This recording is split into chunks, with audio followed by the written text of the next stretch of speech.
Usually, when we go into the dark night of the soul, we're experiencing at that point a lot of betrayals, a lot of disappointments, a lot of hurt.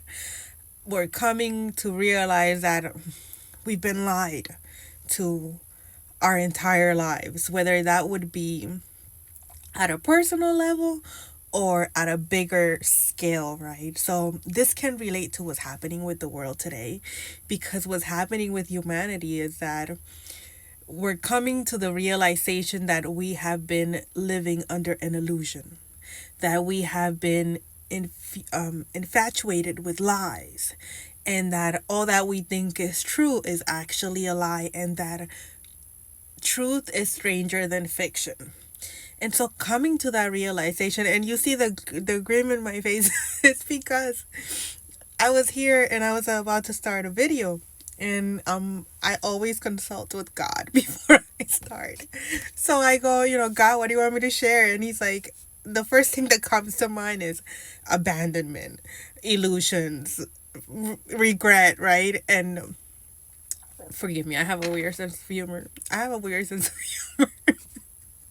But that's just, it's not funny. It's really not funny. Well, it kind of is. Like, after we've gone through certain things and we healed from it, now we find these things funny to us. But at a personal level, I do understand that this is a very serious situation, and I am here to help. Okay, I'm here to help. And so this is what we will be facing, whether we're facing it right now, whether we came up out of that, or whether that's what's to come. It's going to be exactly that, whether it be at a personal level or at a higher scale. And usually, if it's happening at a personal level, it's happening at a higher scale as well, because what we have within us manifests in the outside world. So we keep attracting that which we have inside of us. This is why it's so important that we heal. Right? That was a lot, right? So, when we want to induce for ourselves a dark night of the soul so that we can put on those magical universal lenses, right? Such as the ones in the movie We Live, They Live. So in that movie there's a lot of truth right now. We're not going to be seeing at the beginning people with, like, they're just cadavers and stuff like that.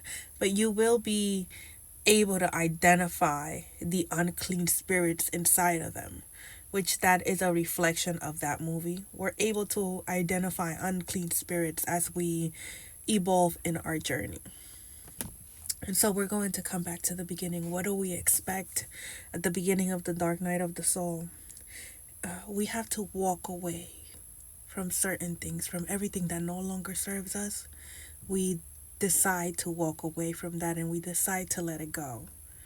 We decide to leave things behind because we understand that in order for us to pour into other people, we must be pouring into ourselves first. So if love is what we want, we must be that. We must give that to ourselves first, so that the world around us can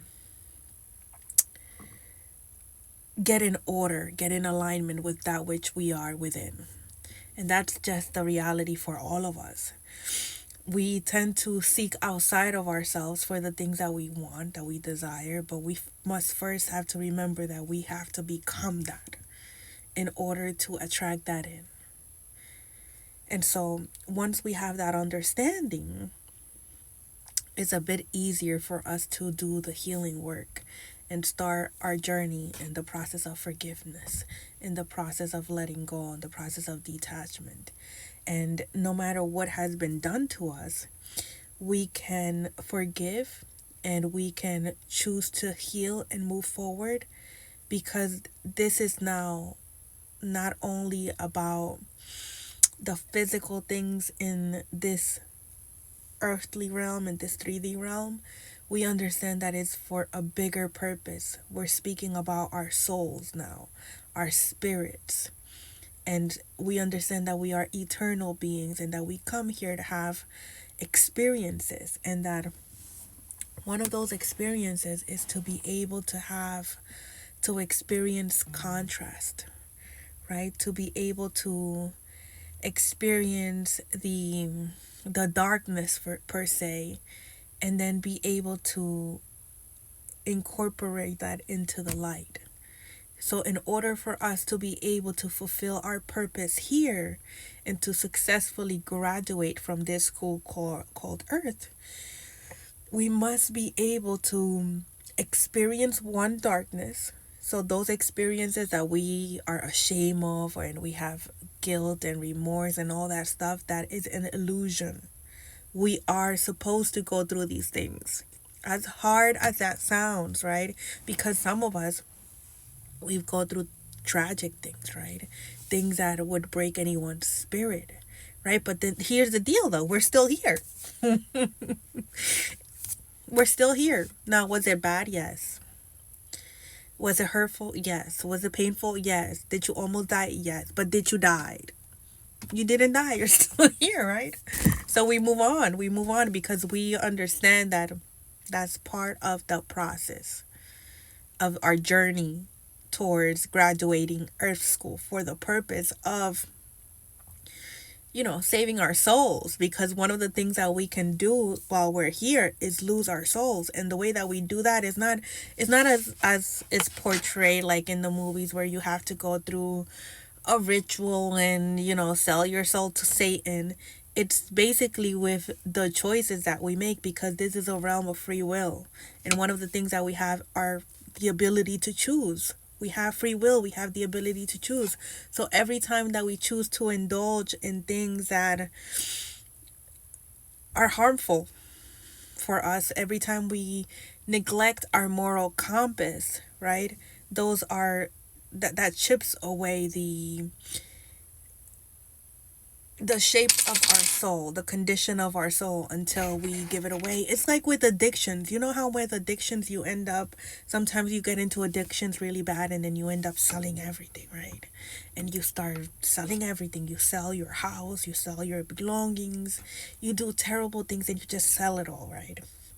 Until the point where, like, some people, they die, right?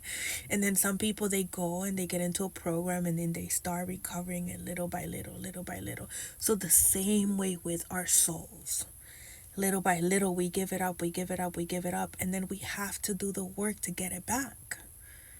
It's your soul, right? So this is how that works. We have to, this is a game of conserving your soul, not letting the darkness consume you.